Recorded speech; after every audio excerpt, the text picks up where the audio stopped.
Okay guys, you got me in my haven't washed face very early in the morning on a Saturday doing some self-care, and I have just finished a batch of my cacao, so it felt like this would be a really good time to record that information that you guys have been asking for, how to actually prepare your cacao, how to make the recipe for your cacao, and the things to keep in mind when you are preparing your sacred medicine. So for you guys, I love working with Keith's cacao. If you're gonna work with a really good cacao, it often comes in bricks or in actual like disc form. I really love working with the brick because it's the most authentic way to connect to the medicine of cacao.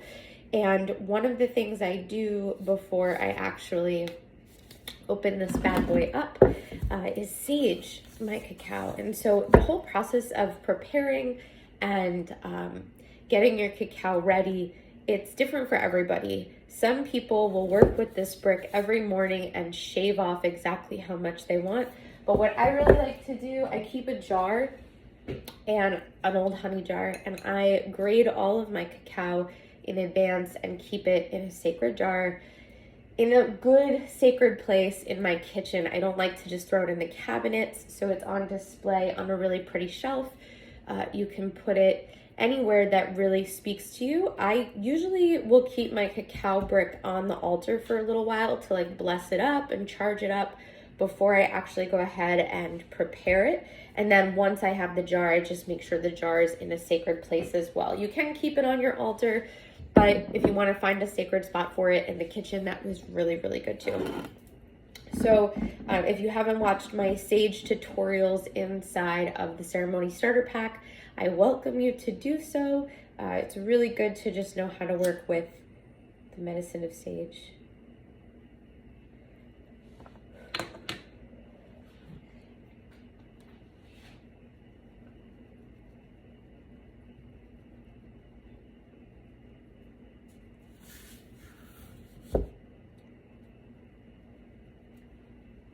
And if you want, cleansing the tools that you are going to be using is also really helpful to do too.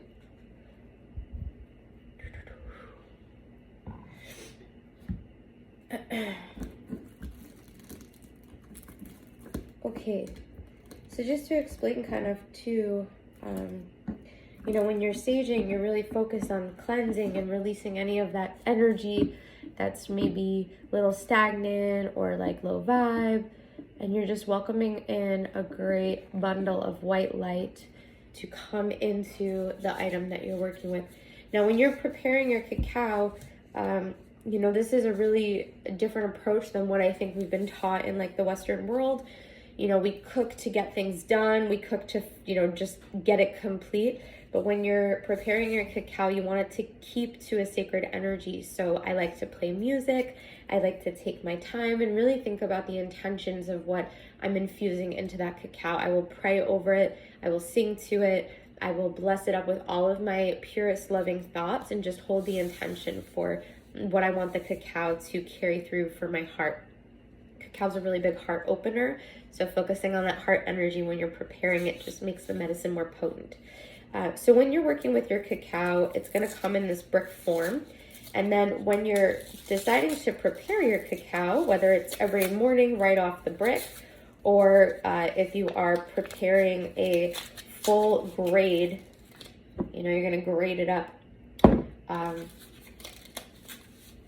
going to work off of this. Get it out of the bag for you guys. You'll notice there's a recipe on the back too that you could follow if you want to try. And so this is the brick. Grading this brick, you could do it a number of different ways. My friend Stephanie loves to use a peeler. It's like super easy. You can also use a grater, cheese grater, or you can use a Vitamix blender, but I don't recommend that because praying and infusing your love into what you're making, I think really goes a long way, especially with the cacao. So I'm gonna blend this up and grate it and put it in a jar, listen to some music while I'm getting everything ready. And then we can talk about kind of the next steps, how to actually pray with your medicine, how to use it in right relationship, all of those things. So I'm gonna go ahead and take my brick out of its plastic, prepare the medicine, and I'm grating it into a big bowl just because it's, you know, easier. And then what I'll do is I'll put a funnel into this old honey jar and just add it all in here.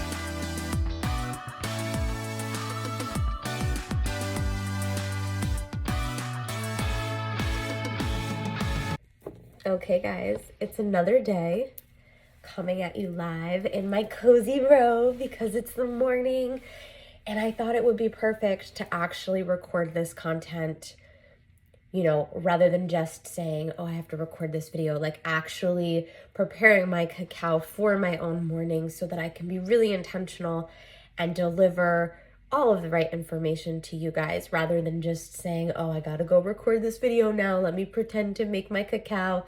I'm actually in my process for my morning routine. So now that my cacao is all prepared and it's in this jar over here, usually what I do is work with the cacao, some type of base as a liquid. You can use water, but it'll make the cacao a little bit more bitter.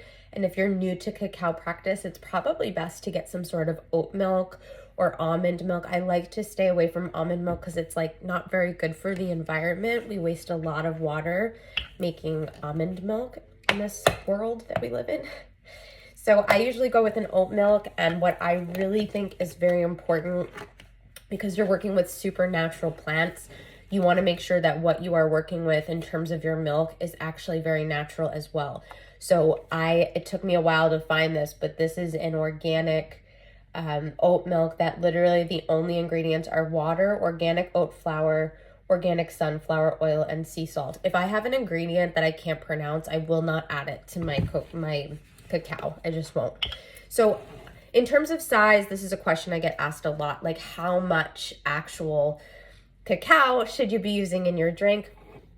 Generally, the rule of thumb is anywhere from half an ounce to an ounce and a half. I like to usually just do the ounce and just keep it kind of in the middle. And I use a smaller cup. Like I know for me, I love tea, and I always make a really, really big cup of tea. But with cacao, I want it to be rich. I want to take small sips. I don't want it to be something I'm drinking really fast, like a Starbucks drink. It's something to be cherished. So what I usually do is, rather than measuring out my oat milk, I'll literally pour it into the cup so I have a really good idea of just exactly how much liquid I need. And then I'll get a regular size saucepan, something like this guy, and I'll pour that liquid right in there. I feel like a cook chef. It's so weird. And then I'll turn it on the stove. Now, oat milks, almond milks, things like this, they boil up really, really fast. So low and slow is the way to keep your cacao super purified and not damage any of the molecular structure of the cacao. So I do heat up like on a medium, and I do have to get a tablespoon measurement. 1 second, you guys. So I go really slow. I don't rush. I start with that milk. I warm up that milk, and then I take the cacao. And for me, like, I actually have a measuring device where I can measure out the cacao on a scale and get it to a full clean ounce. But what I usually just do, now that I know how much an ounce usually is for me, it's anywhere from, actually, now that I'm thinking about it, I don't remember. So we're gonna actually test it out. Like this morning, I am not, something is off. I can't remember. So yeah, we're gonna record and really figure out what the scale is for this. So I have this little mini scale that I like to use, and I'll take a little measurement bowl, and I believe it's four tablespoons. Let me see. Okay, so actually had to stop recording because I wanted to make sure I was giving you the right information. So measuring out my cacao, I did 3 tablespoons of that shaved cacao, which is roughly 26 grams, and 28 grams is an ounce. So you can use that as your judgment. 3 tablespoons will get you to roughly an ounce of medicine. If you want to go a little bit more, sometimes if you're feeling like I really need some heart opening, I'll just add like a little sprinkle of more. And I don't throw that directly into the medicine. I don't throw it directly into the oat milk first. What I usually do is put it in like a nice little bowl, a nice little jar, and then I'll just place my hands over that medicine and just say a prayer and just set intention of like what I want this medicine to represent, what I want it to call in for myself, what I want it to represent or shift within me. You can pray into your food. If you aren't doing that already, I highly recommend doing it. It's such a game changer. And just like we pray to our food, we can pray to the cacao too. So I will do that. I will heat up my oat milk. And then what I'll do is I'll pour this into the oat milk, and then I'll add probably a tablespoon of something like a honey, or maybe a tablespoon is too sweet for you. Really use your judgment. Maple syrup. I love adding things like a little bit of pink Himalayan salts to my cacao if I'm feeling that. I'm actually feeling that today, so I think I'm gonna do that. Vanilla, cinnamon, nutmeg, these are great additives just to add some like robust flavor and a little bit more of a diverse experience. Something else I love to do is add rose to my cacao. So this can be like a digestible rose water if you have that in your home and you've ordered that and have a bottle of rose water that you can actually digest. You can also use rose petals that are used for tea. There's lots of teas that you can get for rose. And that's generally the only stuff that I will add to my cacao. When the oat milk is warm, and I usually test it out with my finger, it's kind of warm right now, then I'll start to add the cacao in and I will whisk it. And I'll whisk it for as long as I need to until it's actually in kind of like, you'll notice as you keep doing it, the pieces will start to disappear. They'll start to kind of emulsify within the oat milk. Oh, Julia, child. So silly. Yeah, but this is really special. I always will play music when I'm making the cacao and just kind of channel and ground in. And then when I'm working with the cacao in my meditation space, I am not on my phone, okay? I'm not like sipping my cacao like it's my coffee and checking my cell phone, or like multitasking or bringing it around the house like it's just my coffee for the morning. I'm actually being really intentional, grounding into it, praying into it, receiving it. It's all opening the heart. It's all activating the heart. So it's just some kind of like ground rules for working with medicine. You want to keep it really sacred. You don't want to disrespect the medicine by multitasking or doing anything like that. This is a medicine of prayer. So setting your intention and bringing your cacao into, whether it's before a breathwork ceremony, when you're grounding in and just kind of opening up the heart before your prayers, or you are going through your morning align time practice, or you are dedicating a couple of hours of self-care to some ceremonial work, cacao is a great supporter medicine. I also will call on cacao not every day, so I just want to speak to that as well. Cacao for me is a medicine that I study with, which means that I have a lifetime of learnings, right? And I don't necessarily treat it like a drink that I have every single morning. It's a very strong prayer and intention when you are working with the medicine. So for me, sometimes I'll go through seasons where I am working with it every day for a couple of weeks, and then I stop and then I integrate. I also notice, this is just a funny piece of added information for you guys, but when I'm working with cacao, I love how messy my hair is for this conversation. This is so great. You're here with me in my house. It's so perfect. But when I'm working with cacao routinely and I'm keeping a really, really clean diet, I notice that I'm like more sensitive, like a lot of like emotional energy that's trapped in my heart. Like I may have like cries or releases energetically being a little bit more emotional. So, you know, just pay attention to how the cacao affects you on an emotional level, because it is a heart opener. So if your heart has trapped energies or things like that, it might come out in a way that's, you know, not actually of the best alignment for you. So just, you got to be aware, you got to be gentle. Take your time.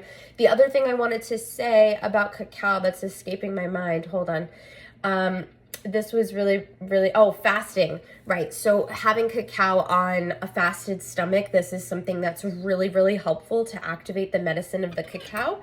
I don't necessarily always fast. Sometimes I'm going through something really deep and heavy in the middle of the day, and I'm like, I need self-care. Like, I need to go make some cacao and take a sacred bath and just pray for my healing, or pray for my body, or pray for my life, or whatever, relaxation, right? So I don't always fast, so it's not super necessary, but it does help in the activation of the medicine. Keeping your diet super clean. A lot of people who have a lack of like groundedness in their life, or maybe you have some root chakra stuff that you're healing through, sometimes cacao will like flush through your system and you'll have to go to the bathroom. That I've seen that happen for students who are on their healing path as well, that their like stomachs are very sensitive to cacao in the beginning, because the cacao is clearing like any impurities, any energies of not feeling safe, any energies of not being rooted, and all of that. So yeah, I think for now that kind of about covers all of the important pieces of information.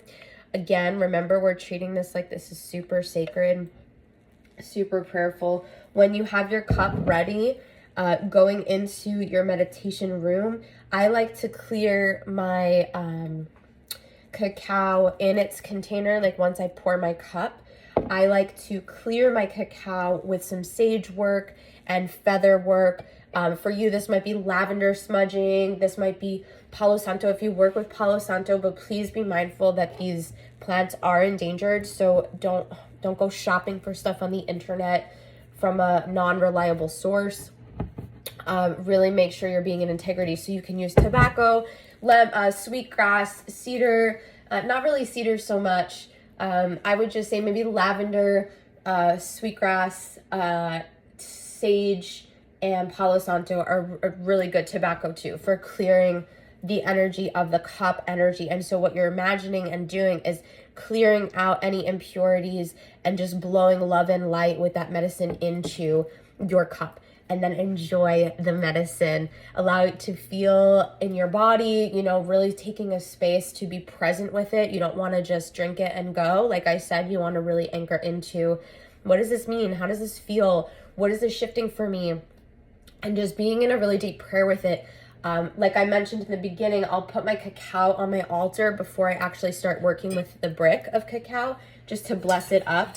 And remember that like your journey with cacao, you may open up a portal. It may not be like, okay, I'm gonna work with cacao and I'm just gonna be somebody who works with cacao. You may decide like, okay, I'm gonna open up, I wanna work on my heart, I wanna work on living in my heart space, I wanna work on loving myself. I'm going to go into a plant medicine study with cacao, and I'm going to drink cacao on a fasted stomach for 7 days and see what opens up for me. And I'm also going to have intentions about shifting my lifestyle in those 7 days. I'm going to make sure I'm doing more rituals. I'm going to make sure I'm removing impure technology use from my life. I'm going to make sure I'm grounding in with good lifestyle practices for 7 days. I'm going to go on this prayer. And that's a really good thing to do with plants. It's called dieta work, when you're working with one particular plant for an extended period of time in a deep way. And I really love doing that. I'll do that with cacao. I'll do that with cat's claw. I've done that with rose and sage, and it's a really, really good study, this concept of dieta, but it's a little bit more advanced. So for now, just take what you've received from this conversation, enjoy it, love it, and welcome your study of working with cacao. I'm so excited for you. Any questions, please let me know. And of course, you can go to my link that shares the type of cacao that I really love to use and the discount code that you can get. So if you're watching this video, you can go look at the notes section to see that information and take your journey with Cacao Medicine. Okay, guys, I love you so much. Thank you, thank you, thank you. One final thing, I just want to speak to this too. This is like signing off before I have more to say. These medicines, you know, you really want to make sure that you're buying cacao from a source that actually supports the indigenous people who are harvesting and caring for and praying for these medicines. This is a reason why I use Keith's cacao specifically, because I had this very long conversation with one of the, I think it was the co-owner of the company, and he talked to me about how they actually create this cacao and the amount of families that they actually are able to hire, and the fact that these people are actually very well compensated for their work, and the medicine is preyed on and treated well and hand gathered and hand cleaned and hand cooked. It's just so beautiful. So I just really want to speak to the importance of buying medicine from sources where indigenous people are supported, and do research too. Like this cacao, Keith's cacao, is in support of Guatemala, right? So do some research on Guatemala and learn about the indigenous people. Maybe find an organization that you can donate to say thank you to the indigenous for all the work that they're doing. We really want to be mindful when we're using these medicines of honoring the cultures and the people that this medicine comes from. So you are responsible for your study. You are responsible for walking in integrity when you are using these medicines. So please make sure that you are giving back, whether every time you drink, that's just a simple prayer of like, thank you to the people of Guatemala who have harvested this medicine. Thank you so much. It could be a prayer for all of the indigenous people to heal before you drink your medicine. That's a really beautiful way to stay in integrity. I love to take, when I'm studying with particular medicines, like right now I'm studying with Native American medicine. So I have something on my altar that represents Native American tradition. I have a statue of a Native American chief, and it represents my prayer and my heart wanting all indigenous people to be healed. So please make sure you're contributing something to your altar, or you're just doing something in integrity, even giving back a small donation to indigenous people of a particular culture that you are studying. That's very, very, very important. Okay, that's the final piece of information. I love you guys. Thanks for being here for this study. I'm gonna go drink my cacao and drop into my Align time. And if you're in that place where you're looking to go deeper into any type of study, I really recommend exploring the Soul Portal membership. We have those Align time practices every morning you can come be a part of. We have ceremonies every month. You're welcome to join. If you're in the Heal program, you get 40% off. If you are in the ceremony starter kit and you're watching this video, or the plant medicine masterclass, just take a step further in your study and explore what's available to you on the Lauren of Love brand inside of all of these courses. So I love you guys so much. Thank you so much for being here, and I'll see you on the next training.